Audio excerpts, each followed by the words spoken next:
During his reign, King Hezekiah built a famous tunnel to ensure that only those inside the city of Jerusalem would have water in the event of a siege. He built the Pool of Siloam inside the city to contain the water from the spring. The plan worked, and God spared Jerusalem from the Assyrians. In the Gospel of John, Jesus healed a man who had been born blind. After putting mud on the man's eyes, Jesus told the man to go and wash in the Pool of Siloam. The man did as Jesus had instructed, and he was able to see. The pool, like much of the rest of the city, was destroyed by the Romans in 70 AD and was covered by erosion from the surrounding hills. During the Byzantine era, another pool was built at the end of Hezekiah's already ancient tunnel. This pool was wrongly believed by some to be the original Pool of Siloam, until 2005, when archaeologists uncovered a massive stone-lined pool, complete with steps and dimensions that perfectly matched historical descriptions. Here we are at the Pool of Siloam. We have just left where the Gihon spring was, where Solomon was anointed king.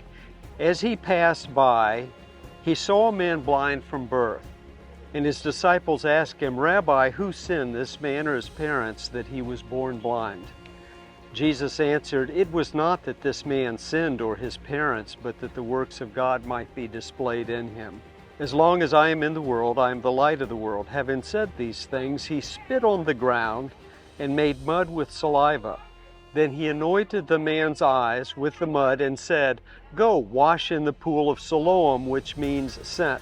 So he came and washed, and he came back seeing. This is the pool behind me.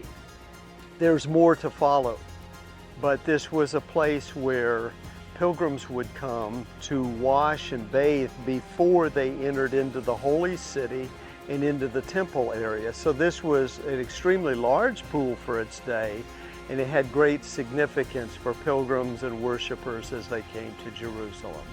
This is also a current excavation site, and if you want to turn the camera towards that, you can see what it looks like. You can see that these are original stones that were here during the time of Jesus. Today, there is little doubt that this is the original pool built by Hezekiah and the site of the healing of the blind man in John 9. The archaeological excavation is still ongoing, removing millennia of silt and rubble from the Pool of Siloam. Throughout this process, the site is still open to the public, who are watching eagerly as the pool is slowly unearthed for the first time in nearly 2,000 years.